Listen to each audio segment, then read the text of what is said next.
ओम शांति। बाबा good morning. आज बाबा के 28 मार्च 2022 के महावाक्य हैं। बाबा ने सार में कहा, मीठे बच्चे, मनुष्य मत पर तो तुम आधा कल्प चलते हो, अब मेरी श्रीमत पर चल पावन बनो तो पावन दुनिया के मालिक बन जाएंगे। क्या सुना? मनुष्य मत पर तो तुम आधा कल्प चलते हो, अब मेरी श्रीमत पर चल पावन बनो तो पावन दुनिया के मालिक बन जाएंगे। बाबा ने प्रश्न पूछा, बेहद का बाप बच्चों को कौन सी आशीर्वाद देते हैं और वो आशीर्वाद किन्हों को प्राप्त होती है? तो बाबा ने उत्तर में कहा, बाप आशीर्वाद देते, बच्चे तुम 21 जन्म सदा सुखी रहेंगे, अमर रहेंगे, तुम्हें कभी काल नहीं खाएगा, अकाले मृत्यु नहीं होगी, कामधेनु माता तुम्हारी सब मनोकामनाएं पूर्ण कर देगी, परंतु तुम्हें इस विकार को, विष को छोड़ना पड़ेगा। ये आशीर्वाद उन्हें ही प्राप्त होती है जो श्रीमत पर इस अंतिम जन्म में पवित्र बनते और बनाते हैं। बाबा कहते, बच्चे दुनिया बदल रही है, इसलिए पावन जरूर बनो। गीत में बाबा ने कहा, ओम नमो शिवाय। ओम शांति। भगवान के बच्चों ने गीत सुना। अब भगवान के बच्चे तो सभी हैं, जो भी मनुष्य मात्र हैं सब भगवान को बाबा कहते हैं। वो सर्व का एक ही बाप है। क्या सुना? बाबा ने कहा, लौकिक बाप को सर्व का बाप नहीं कहेंगे, बेहद का बाप सर्व का एक ही है, सर्व का सद्गति दाता है और कोई की भी महिमा हो नहीं सकती। सभी उस निराकार बाप को ही याद करते हैं। तुम्हारी आत्मा भी निराकार है तो बाप भी निराकार है, उनकी ही तुमने महिमा सुनी है। परमपिता परमात्मा शिव बाबा, आप ऊंचे ते ऊंचे हो, सर्व के सद्गति दाता हो, सबकी सद्गति करते हो तो वो स्वर्ग के मालिक देवी देवता बन जाते हैं। मनुष्य की सद्गति कर ना सके, मनुष्य की कोई महिमा है ही नहीं। अभी तुम बच्चों को बेहद के बाप द्वारा वर्षा मिलता है। आधा कल्प तुम प्रारब्ध भोगते हो, उसको राम राज्य कहा जाता है। फिर द्वापर से रावण राज्य शुरू होता है। 5 विकारों रूपी भूत प्रवेश होते हैं। जैसे वो भूत माना अशुद्ध आत्मा, इविल सोल कहते हैं ना, जिसमें प्रवेश करते ही वो बेताला बन जाता है, अपना होश नहीं रहता है। वैसे इन भूतों में भी नंबर 1 भूत है काम महाशत्रु।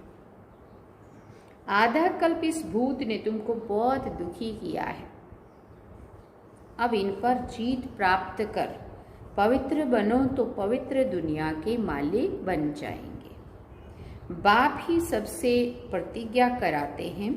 बाप कहते हैं, तुम पावन बनने की राखी बांधो तो 21 जन्म के लिए स्वर्ग पवित्र दुनिया के तुम मालिक बन जाएंगे। मैं आया हूँ पतितों को पावन बनाने।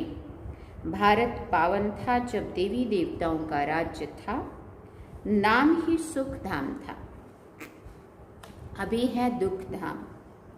एक तो काम कटारी चलाते हैं और दूसरा लड़ते झगड़ते रहते हैं। देखो कितना दुख है।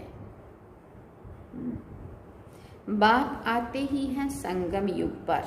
यह है कल्याणकारी संगम युग। तुम बच्चे सुख धाम में चलने के लिए अपना कल्याण करने आए हो। क्या सुना?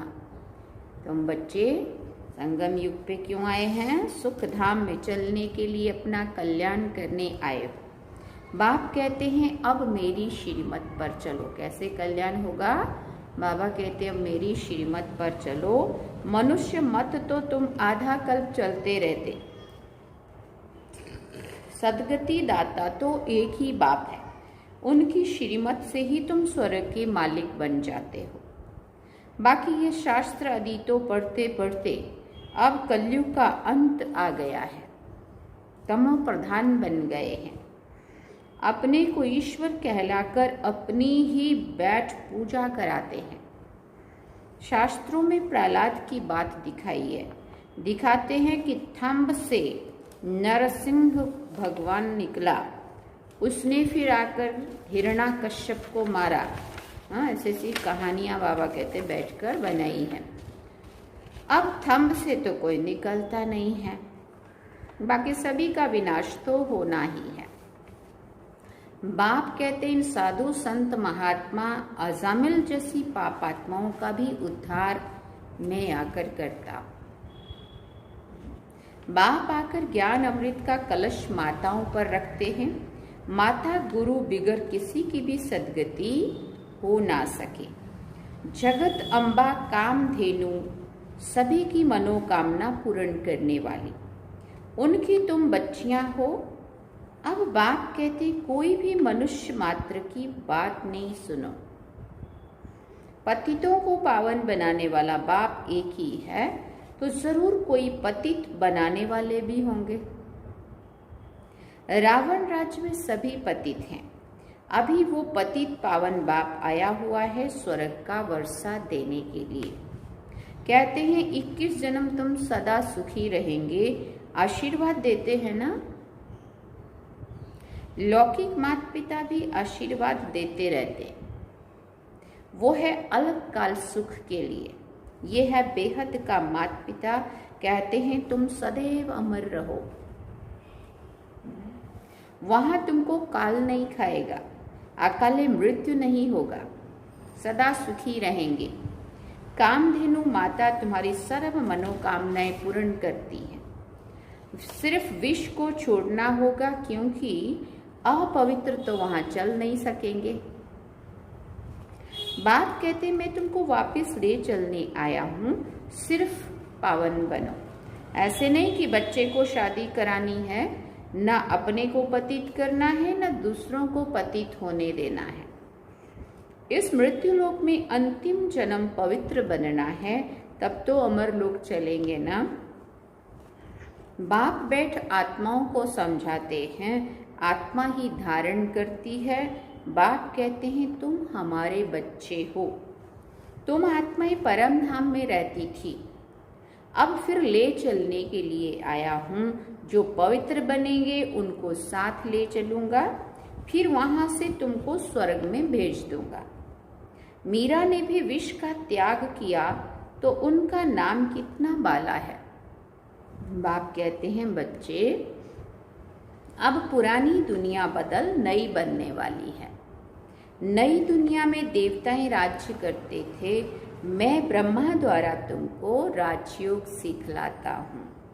मैं तुमको श्रीमत देता हूँ श्रेष्ठ देवता बनने के लिए। कृष्णपुरी में चलना है। श्री कृष्ण की देखो कितनी महिमा है ना। वो है सर्वगुण संपन्न। हमारी मत पर चलेंगे तो ऐसे लक्ष्मी नारायण बन जाएंगे। किसने कहा? शिव बाबा ने। मेरी मत पर चलेंगे तो ऐसे लक्ष्मी नारायण बन जाएंगे। जिन्होंने कल पहले वर्षा लिया होगा वो श्रीमत पर चलेंगे, नहीं तो आसुरी मनमत पर चलते रहेंगे। ये बाबा भी उस निराकार से ही मत लेते हैं। शिव बाबा ब्रह्मा के तन में प्रवेश कर तुमको मत देते हैं। कहते हैं तुम सब सजनियां अथवा भक्तियां हो। एक है साजन अथवा भगवान। मनुष्य को कभी भी भगवान नहीं कह सकते। ये उल्टी मत तुमको मिली हुई है, इसलिए तुम्हारी ऐसी दुर्गति हुई है। मैं ही एक पार करने वाला हूँ। ये गुरु लोग मेरे धाम को नहीं जानते हैं, तो मेरे पास कैसे ले आएंगे? कितनी सच्ची बात कही बाबा ने। हाँ, नेति नेति बाबा के लिए कह दिया, फिर ये गुरु लोग मेरे तक कैसे लाएंगे जब ये मुझे जानते ही नहीं है, है ना। मनुष्य तो जहाँ भी जाएंगे तो माथा टेकेंगे, इसलिए मैं स्वयं ही लेने आया हूँ, फिर तुमको स्वर्ग धाम में भेज दूंगा। किसने कहा? शिव बाबा कह रहे हैं। वो है विष्णुपुरी सूर्यवंशी। त्रेता को कहा जाता है राम राज्य। उसके बाद शुरू होता है रावण राज्य द्वापर में। तो भारत शिवालय से वैशाल्य बन जाता है। यही भारत संपूर्ण निर्विकारी था, यही भारत पूर्ण विकारी बन गया है। अब तुम बच्चे राजयोग सीखकर सारे विश्व पर जीत प्राप्त कर लेते हो। दो बंदरों की कहानी, वो आपस में लड़ते हैं और विश्व रूपी माखन तुमको मिलता है। तुम केवल शिव बाबा और स्वर्ग को ही याद करो। गृहस्थ व्यवहार में रहते हुए पवित्र बनो तो पावन दुनिया के मालिक बन जाएंगे। पवित्रता पर ही अत्याचार होते हैं, कल पहले भी हुए थे, अभी भी होंगे जरूर, क्योंकि तुम अब जहर नहीं देते हो। गाया भी हुआ है, अमृत छोड़ विष काहे को खाए। अमृत पीते पीते तो मनुष्य से देवता बन जाते हो। जो पक्के ब्राह्मण होंगे वो तो कहेंगे चाहे कुछ भी करो तुम, चाहे कुछ भी हो, परंतु हम विष नहीं देंगे। कितना सहन भी करते हैं तब तो मुझ पद पाते हैं ना। शिव बाबा को याद करते करते प्राण भी छोड़ देते हैं। शिव बाबा का फरमान है, फरमान तो सबको है, इसलिए कहते हैं मुझे याद करो तो मेरे पास परम धाम में आ जाएंगे। शिव बाबा इस मुख द्वारा तुम आत्माओं से बात करते हैं। ये भी मनुष्य है। मनुष्य कभी भी मनुष्य को पावन नहीं बना सकते। बाप को बुलाते हैं कि पतितों को आकर पावन बनाओ, तो जरूर मुझे पतित दुनिया में ही आना पड़े ना, क्योंकि यहाँ कोई पावन तो है ही नहीं। अब बाप कहते हैं मैं तुमको श्री कृष्ण जैसा पावन स्वर्ग का मालिक बनाता हूँ। अगर कोई कहता है कि मैं बंधन में हूँ तो बाबा क्या करे? तुमको तो ज्ञान मिलता है कि गृहस्थ व्यवहार में रहते श्रीमत पर चलो तो तुम श्रेष्ठ बनेंगे। तुम सब ईश्वरीय परिवार के हो। शिव बाबा ब्रह्मा दादा, तुम ब्राह्मण ब्राह्मणियां और पोत्रे पोत्रियां, तो तुम सबको स्वर्ग का वर्षा बादशाही मिलती है। बाप देता है स्वर्ग का वर्षा, तो हम बाप के वारिस ठहरे तो जरूर हम स्वर्ग में होने चाहिए। फिर भी हम नरक में क्यों हैं? तो बाप समझाते रावण राज्य के कारण तुम नरक में पड़े हो। कैसे नरक में हैं वो बाबा कारण बता रहे हैं कि रावण के कारण तुम नरक में पड़े हो। अब मैं आया हूं तुमको स्वर्ग में ले चलने के लिए। बाप है कि भैया सबको उस पार ले जाते हैं। श्री कृष्ण कोई सबका बाप नहीं है। याद एक को ही करना है, अनेकों को याद करना माना भक्ति मार्ग। एक बाप को याद करेंगे तो अंतमति सो गति हो जाएगी। एक बाप की ही श्रीमत गाई हुई है, ना कि अनेक गुरु गोसाइयों की। वो तो कह देते हैं भगवान नाम रूप से न्यारा है, परंतु नाम रूप से न्यारी कोई वस्तु होती नहीं है। आकाश पोलार है फिर भी नाम तो है ना। अभी ये भारत कितना कंगाल है, दिवाला मारा हुआ है। बाप कहते जब ऐसी हालत हो जाती है तो मैं आकर भारत को सोने की चिड़िया बनाता हूं। भंबोर को आग तो लगनी ही है। पुरानी दुनिया सारी खलास होकर नई बनेगी। तुम बच्चे श्रीमत पर स्वर्ग की राजधानी स्थापन कर रहे हो। यह है ईश्वरीय पढ़ाई, बाकी सब है आसुरी पढ़ाई। इस पढ़ाई से तुम नरकवासी से स्वर्गवासी बनते हो, उस पढ़ाई से तुम नरकवासी बनते हो। अब दैवी झाड़ दिन प्रतिदिन बढ़ता जाएगा। माया के तूफान भी बहुत लगते हैं। तब बाप कहते हैं यह है दुख धाम। अब तुम मुझे याद करो, परम धाम को याद करो और सुख धाम को याद करो तो बेड़ा पार हो जाएगा। बाप आते हैं दुख धाम से शांति धाम में ले जाने के लिए, फिर सुख धाम में भेज देंगे। अब दुख धाम को भूलते जाओ, बाप और वर्षे को याद करो। अच्छा, मीठे मीठे सिके लदे बच्चों प्रति माता पिता बाप दादा का याद प्यार और गुड मॉर्निंग। रूहानी बाप की रूहानी बच्चों को नमस्ते। हम रूहानी बच्चों की रूहानी माता पिता बाप दादा को दिलवा जान सिकवा प्रेम से याद प्यार, गुड मॉर्निंग, नमस्ते, थैंक यू बाबा, शुक्रिया बाबा। अब धारणा के लिए मुख्य सार है। पहला पॉइंट, ज्ञान और योग से अपने बंधनों को काटना है। इस दुख धाम को भूल शांति धाम और सुख धाम को याद करना है।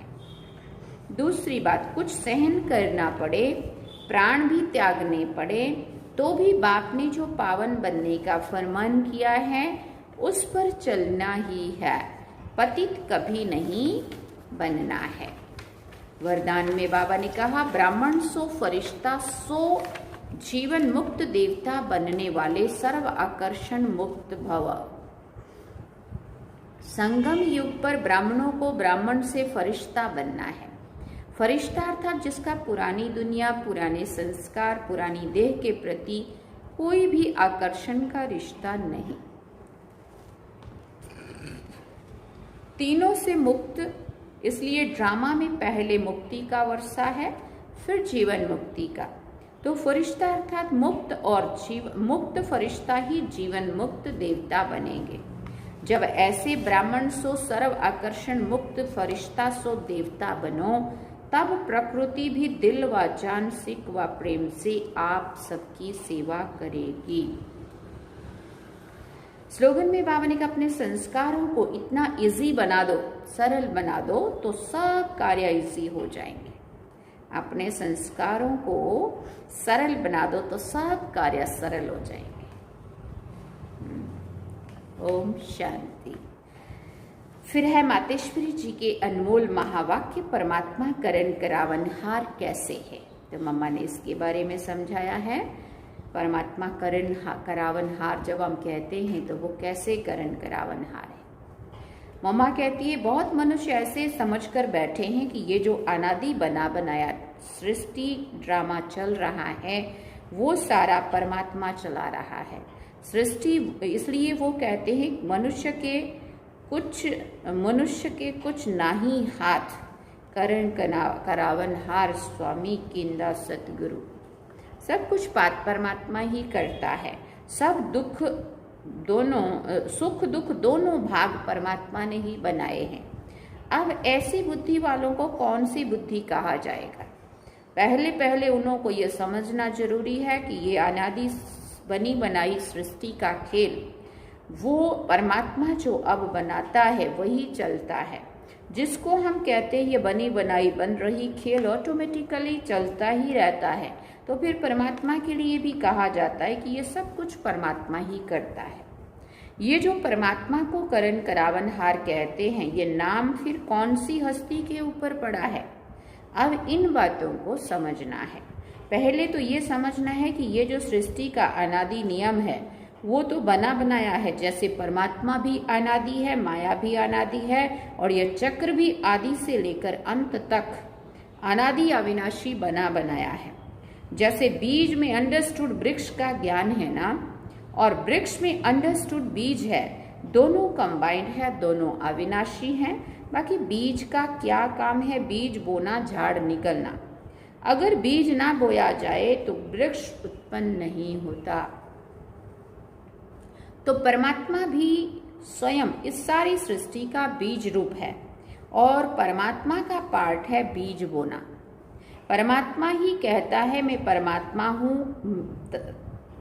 ही तब जब बीज बोता हूँ। अगर बीज नहीं बोया जाए तो वृक्ष कैसे निकलेगा? मेरा नाम परमात्मा ही तब है जब मेरा परम कार्य है, मेरा कार्य ही है मैं खुद पार्टधारी बनकर बीज बोता हूँ। सृष्टि की आदि भी करता हूँ और अंत भी करता हूँ। मैं करणधारी बनकर बीज बोता हूँ। बीज बोने का मतलब है रचना करना। पुरानी सृष्टि का अंत करना और नई सृष्टि की आदि करना, इसको ही कहते हैं परमात्मा सब कुछ करता है। ये थे मम्मा के महावाक्य। अच्छा, ओम शांति। बाबा ने सार में कहा, मीठे बच्चे, मनुष्य मत पर तो आधा कल्प चलते हो, अब मेरी श्रीमत पर चल पावन बनो तो पावन दुनिया के मालिक बन जाएंगे। और गीत क्या सुना? ओम नमो शिवाय। अब हम बाबा को याद करेंगे। ओम शांति।